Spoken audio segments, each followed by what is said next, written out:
Welcome to sink view સંવાદ. 1991માં આપણો દેશ ફોરેન રિઝર્વ ના હોવાના કારણે એક આર્થિક મંદીમાંથી પસાર થઈ રહ્યો હતો. ત્યારથી 2024માં આપણા દેશનો જીડીપી 10 ગણો થઈ ગયો. મિત્રો વિચારો કે જ્યારે 1991માં આપણા દેશમાં આટલી મોટી તકલીફ હતી, ત્યારથી લિબરલાઇઝેશનની શરૂઆત કર્યા પછી 2024માં આપણા દેશની જીડીપીનો ગ્રોથ 10% થયો છે. મિત્રો આજથી આવનારા 15 થી 20 કે 30 વર્ષ સુધી ઇન્ડિયાના ગ્રોથ સ્ટોરીના મુખ્ય 5 સ્તંભ છે. મિત્રો પહેલું પિલર છે આપણા ઇન્ડિયા ગ્રોથ સ્ટોરીનું, એ છે ડેમોગ્રાફી. આજે ઇન્ડિયા પાસે ચાઇના અને અમેરિકા કરતાં યંગ પોપ્યુલેશન છે. ઇન્ડિયાની એવરેજ એજ 35 કરતાં પણ ઓછી છે. મિત્રો બીજું આપણું મેઇન સ્તંભ છે એ છે ડિજિટાઇઝેશન. કારણ કે ડિજિટાઇઝેશનના કારણે આજે ઇન્ડિયામાં 900 મિલિયન ઇન્ટરનેટ યુઝર છે.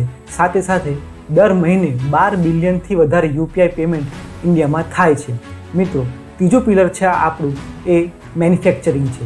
કારણ કે ઇન્ડિયામાં હાલ મેન્યુફેક્ચરિંગ માટે જે મેઇન વસ્તુ છે એ લેબર એ સૌથી વધારે પ્રમાણમાં અને સૌથી સારી એજમાં એટલે કે યંગ પોપ્યુલેશનમાં છે. જ્યારે અમેરિકા અને ચાઇના એ ઇન્ડિયા કરતાં એવરેજ વધારે એજ ધરાવે છે. મિત્રો જ્યારે આજે આપણે જોઈ રહ્યા છીએ કે દરેક દેશ પોતાના ઘરમાં મેન્યુફેક્ચરિંગની વાત કરી રહ્યું છે, ત્યારે ઇન્ડિયા પાસે એ મેન્યુફેક્ચરિંગ કરવા માટે યંગ પોપ્યુલેશન પણ છે. બસ માત્ર એમને સ્કિલ અને પ્રોડક્ટિવ બનાવવાની જરૂર છે. ચોથું એન્જિન છે આપણા ગ્રોથનું, એ છે મિત્રો ફોર્મ્યુલાઇઝેશન. જીએસટી, રેરા, યુપીઆઈ આ બધી જ ડિજિટાઇઝેશનને કારણે ઇન્ડિયાની ઇકોનોમીમાં હવે જે રૂપિયા છે એ ફોર્મ્યુલાઇઝ થઈને ઇકોનોમીમાં આવી રહ્યા છે. જે પહેલાં માત્ર અને માત્ર એક કેશ ચેનલથી ચાલતા હતા, હવે એ તમામ આ જે રિફોર્મ્સ થયા છે, જીએસટીનો રિફોર્મ છે, રેરાનો રિફોર્મ છે કે પછી ફાઇનાન્શિયલાઇઝેશન ઓફ ઇકોનોમી છે, જેના કારણે સંપૂર્ણ રીતે હવે ઇન્ડિયાનું માર્કેટ એક સંપૂર્ણ ફાઇનાન્શિયલ માર્કેટ બની રહ્યું છે. અને પાંચમું જે મહત્ત્વનું પિલર છે એ છે કન્ઝમ્પશન. ઇન્ડિયામાં આજે 400 મિલિયનની આસપાસ મિડલ ઇન્કમ ધરાવતા લોકો છે, જે 2030માં વર્લ્ડ ઇકોનોમિક ફોરમ પ્રમાણે 800 મિલિયન લોકો થઈ જશે. મિત્રો વિચારો કે ઇન્ડિયાની મિડલ ક્લાસની વસ્તી ઓલમોસ્ટ ડબલ થઈ જશે. વર્ષ 2000ની અંદર ઇન્ડિયાની અંદર 100માંથી માત્ર એક વ્યક્તિ કાર ખરીદતું હતું, જ્યારે 2024માં આજે 6 લોકો 100માંથી 6 લોકો કાર ખરીદી રહ્યા છે. જ્યારે આવનાર 2030માં એવી શક્યતાઓ છે કે 100માંથી 15 લોકો કાર ખરીદતા થઈ જશે. મતલબ કન્ઝમ્પશન બૂમ. અમે મિત્રો ઇન્ડિયાની આ ગ્રોથ સ્ટોરીમાં જો તમારે પાર્ટ લેવો હોય તો તમારી પાસે એક ખૂબ જ સરસ અને સિમ્પલ ટૂલ છે, જેને કહીએ છીએ આપણે મ્યુચ્યુઅલ ફંડ. હવે મ્યુચ્યુઅલ ફંડને યુઝ કરવા માટે તમારે ખરેખર મ્યુચ્યુઅલ ફંડમાંથી રૂપિયા ક્યાં જાય છે અને કેવી રીતે રોકાણ થાય છે એ સમજવું ખૂબ જ જરૂરી છે. ફર્સ્ટ પ્રિન્સિપલ એટલે કે બેઝિક ફેક્ટ્સથી શરૂઆત કરીશ મ્યુચ્યુઅલ ફંડને સમજાવવાની, અને પછી આપણે આગળ વધતા જઈશું. મિત્રો ખાસ સમજો, આ વિડીયો પહેલો પાર્ટ એ માત્ર બિગિનર્સ માટે છે, કે જેમને એડવાન્સ મ્યુચ્યુઅલ ફંડનો ખ્યાલ છે એમના માટે નથી. મિત્રો તો જો તમને મ્યુચ્યુઅલ ફંડનો એડવાન્સ ખ્યાલ હોય, કઈ રીતે મ્યુચ્યુઅલ ફંડ પિક કરી શકાય, શું જોવાનું હોય છે, તો મિત્રો અમારા બીજા વિડીયો છે એ તમે જોઈ શકો છો.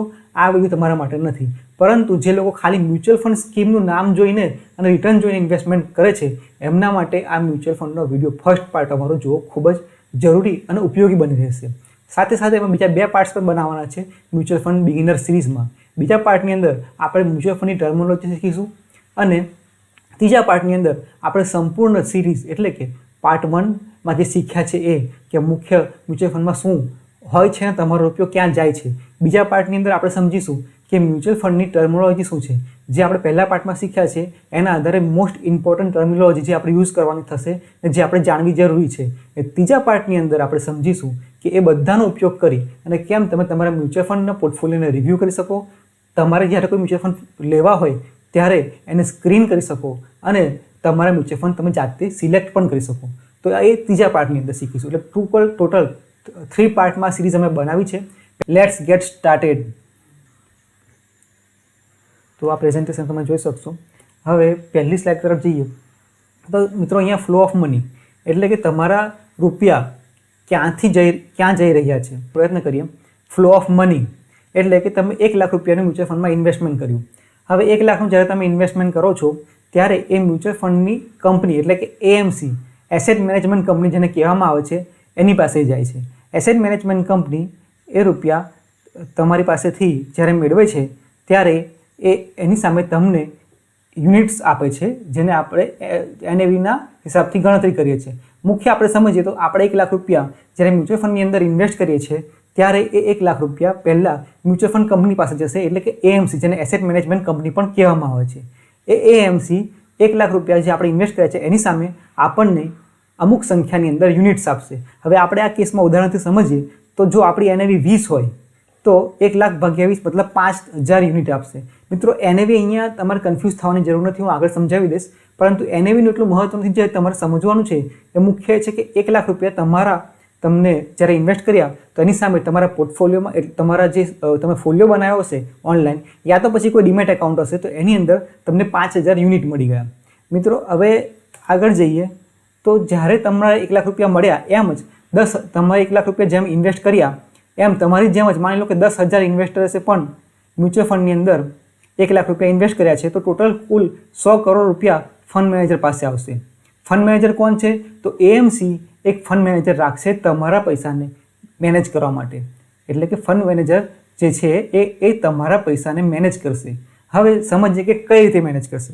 તો ફંડ મેનેજર, માની લો કે તમે 100 કરોડ રૂપિયા ભેગા થયા એની પાસે, તમારી જેમ જ 10,000 ઇન્વેસ્ટરે 1 લાખ રૂપિયા આપ્યા, એટલે 100 કરોડ રૂપિયા ફંડ મેનેજર પાસે એકત્રિત થયા છે.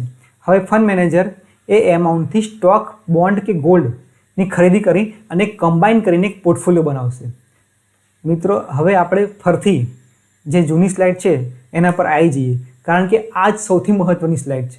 તમે 1 લાખ રૂપિયા ઇન્વેસ્ટ કર્યા, 1 લાખ ઇન્વેસ્ટ કર્યા પછી ફંડ મેનેજર પાસે પૈસા કલેક્ટ કરીને એએમસી પાસેથી આવી ગયા. હવે ફંડ મેનેજર સ્ટોક, બોન્ડ કે ગોલ્ડ એના આધારે એક પોર્ટફોલિયો બનાવી રહ્યો છે. હવે આ ખૂબ જ મહત્ત્વની વસ્તુ છે કે અલ્ટિમેટલી આપણા રૂપિયા ક્યાં ગયા? તો પોર્ટફોલિયોમાં ગયા. ને પોર્ટફોલિયોમાંથી જે પ્રમાણે ફંડ મેનેજરે ડિવાઈડ કર્યા એમાં 3 એસેટ ક્લાસ કે કોઈ પણ એસેટ ક્લાસમાં ગયા. એટલે ખાસ સમજીએ કે હવે અહીંથી આપણે મ્યુચ્યુઅલ ફંડના 2 પ્રકાર થશે.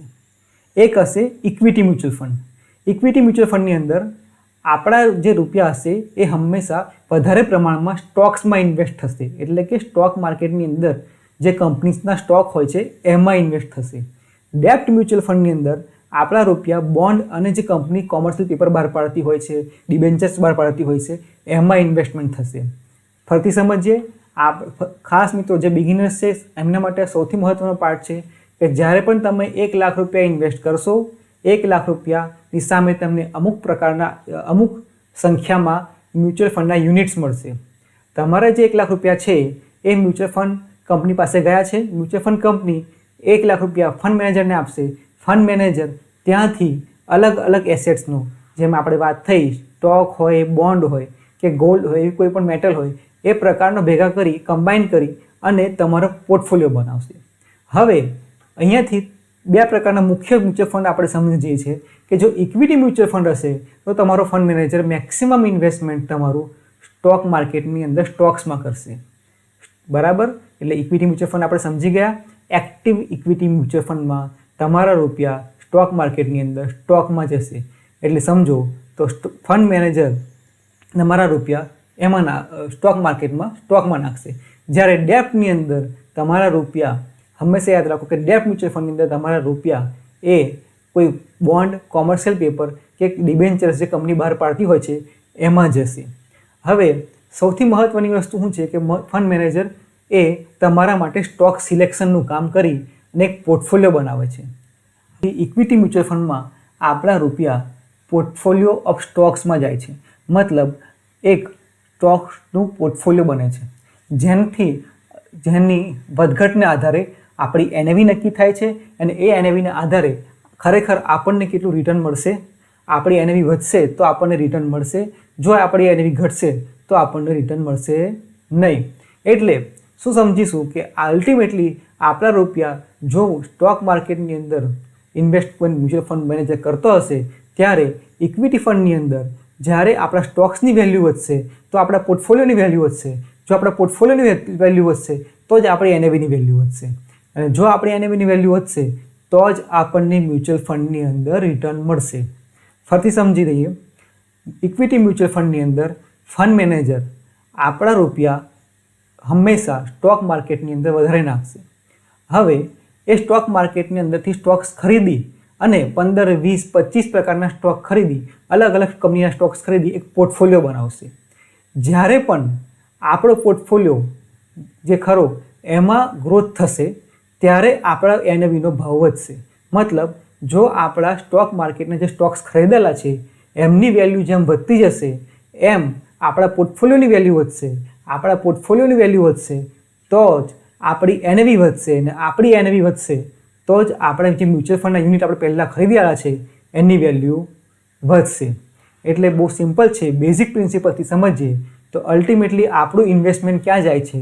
તો મ્યુચ્યુઅલ ફંડના પોર્ટફોલિયોની અંદર જાય છે. એટલે હંમેશા જ્યારે પણ આપણે સમજીએ તો એ રીતે સમજીશું કે મ્યુચ્યુઅલ ફંડમાં આપણે ફંડ મેનેજરને એક ટીમ બનાવવા માટે, સ્ટોક્સની એક ટીમ બનાવવા માટે પૈસા રૂપિયા આપીએ છીએ. જેના આધારે એક ટીમ બનાવે છે. જેમ ક્રિકેટમાં સિલેક્ટર્સ ટીમ બનાવે છે એમ મ્યુચ્યુઅલ ફંડની અંદર ફંડ મેનેજર તમારી માટે ટીમ બનાવે છે. એ સિલેક્ટ કરે છે કયો ખેલાડી રમશે, કયો ખેલાડી નહીં રમે. જેમ હાલમાં જ આપણે સાંભળ્યું કે શ્રેયસ અય્યર એ ટીમમાં સિલેક્ટ કરવામાં નહીં આવ્યો. હવે જ્યારે જો આપણી ટીમ પરફોર્મન્સ સારું નહીં કરે તો આપણે શું કહીશું કે સિલેક્ટર્સે શ્રેયસ અય્યરને ટીમમાં લીધો નહીં, એના કારણે આપણી ટીમ T20માં સારું ના કરી શકી. મિત્રો આવું જ છે કે જ્યારે સ્ટોક તમે વ્યવસ્થિત રીતે સિલેક્ટ નહીં કરો તો તમારો મ્યુચ્યુઅલ ફંડનો પોર્ટફોલિયો સારો પરફોર્મ કરશે નહીં, અને સારો પરફોર્મન્સ નહીં કરે તો પછી તમારા મ્યુચ્યુઅલ ફંડમાં સ્કીમમાં તમને રિટર્ન મળશે નહીં. એટલે મ્યુચ્યુઅલ ફંડ મેનેજરનું કામ સિલેક્ટરની જેમ જ ખૂબ જ મહત્ત્વનું છે. હંમેશા આપણે પહેલી જ વાત કરી કે બેઝિક પ્રિન્સિપલથી આજે આપણે સમજીએ તો આપણી મ્યુચ્યુઅલ ફંડની અંદર સૌથી મહત્ત્વના 2 ફેક્ટર આપણને ખ્યાલ આવી ગયા છે કે એક છે આપણો ફંડ મેનેજર જે ટીમ સિલેક્ટ કરે છે, બીજી છે કે જે આપણા ખેલાડી છે. ઘણી વખત એવું બનતું હોય છે ને કે કોઈ એક ખેલાડી હશે કે જે ટીમને જીતાડી જશે. જેમ કે રિષભ પંત ઘણી વખત કોઈ મેચમાં આવીને જ્યારે હારેલી મેચ પણ હોય એ પણ જીતાડી જાય છે. મતલબ બહુ સ્પષ્ટ છે કે જો તમારા પોર્ટફોલિયોમાં એવો કા સ્ટોક હશે કે એવા 5-10 સ્ટોક્સ હશે કે જે તમારા પોર્ટફોલિયોને તમામ એનાથી આગળ લઈ જશે તો તમારા મ્યુચ્યુઅલ ફંડનો પોર્ટફોલિયો ગ્રોથ થઈ જશે. ગ્રોથ થશે તો તમારી એનએવી વધશે. જો તમારી એનએવી વધશે તો ચોક્કસ પ્રમાણે તમને સારું રિટર્ન મળશે. એટલે મ્યુચ્યુઅલ ફંડના જ્યારે તમારો સારો રિટર્ન જોઈતું હોય, સારો ગ્રોથ જોઈતો હોય, ક્યાં તો મ્યુચ્યુઅલ ફંડની અંદર તમારે કંઈક જોવું છે તો શું જોવાનું છે? તો સૌથી મહત્ત્વનું કે મ્યુચ્યુઅલ ફંડનું હાર્ટ છે એનો પોર્ટફોલિયો છે. અને પોર્ટફોલિયોને બનાવનાર કોણ છે? તો મ્યુચ્યુઅલ ફંડનો મેનેજર છે.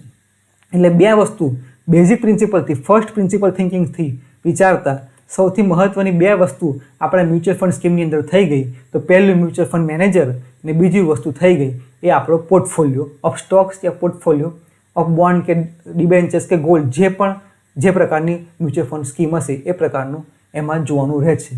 ઇક્વિટી મ્યુચ્યુઅલ ફંડની અંદર મોસ્ટલી પોર્ટફોલિયો ઓફ સ્ટોક્સ હશે એ આપણે જોઈશું. એમાં પણ કઈ રીતે સમજાય એની માટે મ્યુચ્યુઅલ ફંડનો પોર્ટફોલિયો ઓફ સ્ટોક સમજવા માટે આપણે ઘણી બધી ટર્મિનોલોજી સમજવી પડશે, જે આપણે વિડીયોના નેક્સ્ટ પાર્ટની અંદર સમજીશું. જેમ કે આપણે પી રેશિયો સમજીશું, માર્કેટ કેપિટલાઇઝેશન સમજીશું, AUM સમજીશું. સાથે સાથે પોર્ટફોલિયોને ચેક કરવા માટે જે વેલ્યુએશન મેટ્રિક્સ છે તે પહેલાં વાત કરીએ P ratio, PB ratio, market cap to cells.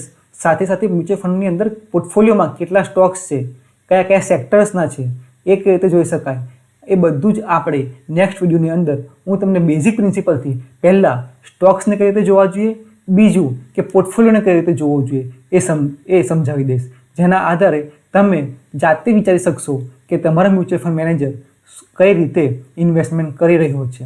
તો મિત્રો આ વિડીયો જો તમને ગમ્યો હોય તો ચોક્કસ અમારા વિડીયોને લાઈક કરજો અને અમારી ચેનલને સબસ્ક્રાઈબ કરજો. Thank you. જય હિન્દ.